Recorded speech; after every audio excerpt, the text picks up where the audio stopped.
Letter 67. On endurance of suffering.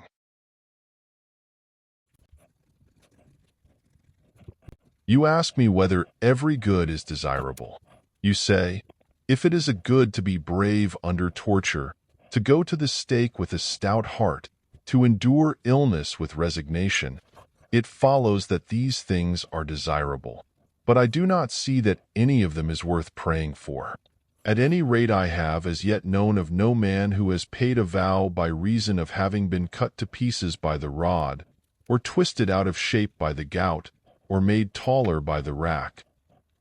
My dear Lucilius, you must distinguish between these cases.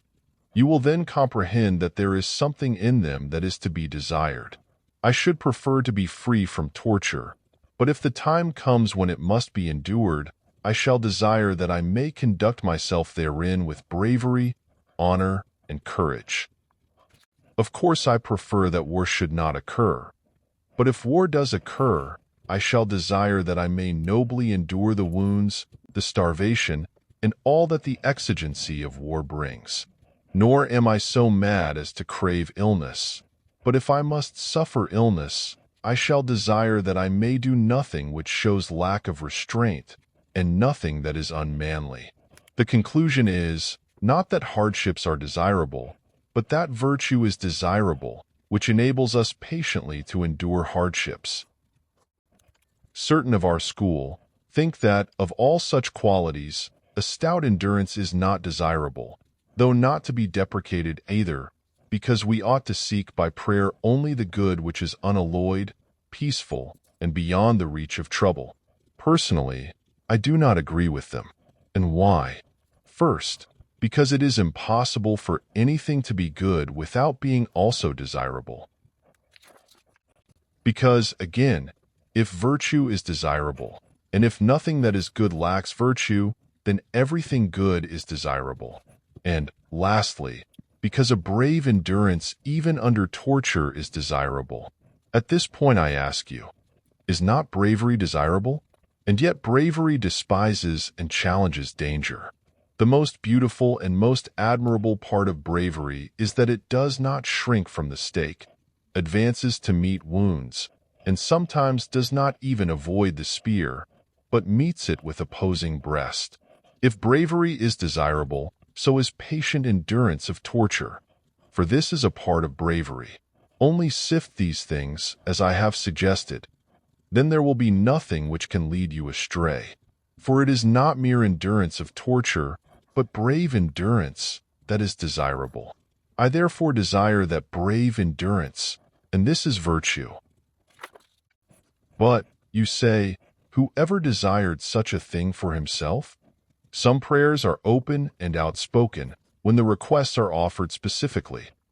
Other prayers are indirectly expressed when they include many requests under one title.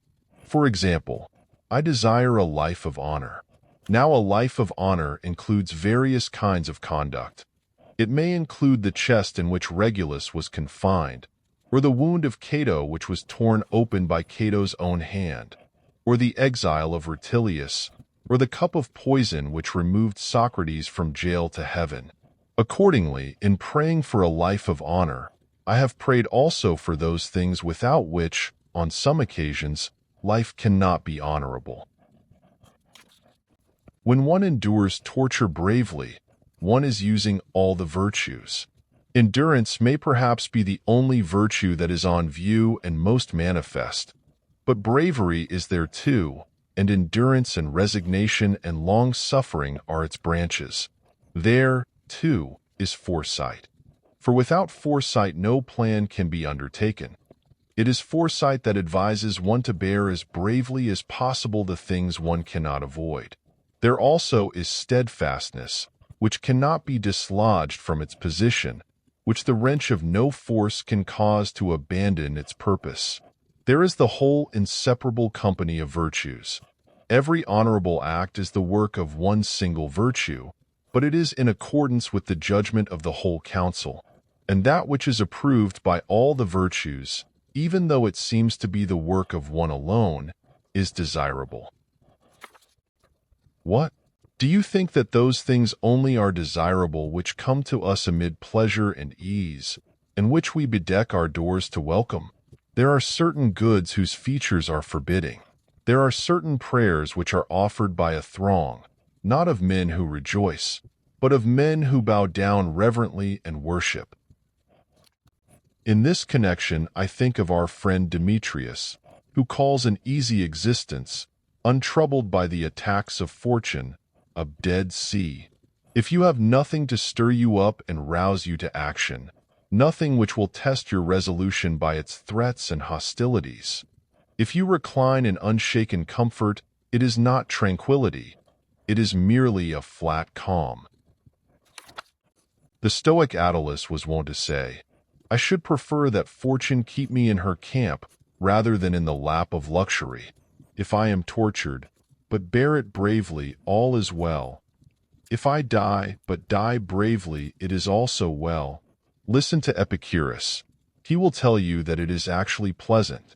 I myself shall never apply an effeminate word to an act so honorable and austere. If I go to the stake, I shall go unbeaten. Why should I not regard this as desirable? Not because the fire burns me, but because it does not overcome me. Nothing is more excellent or more beautiful than virtue. Whatever we do in obedience to her orders is both good and desirable.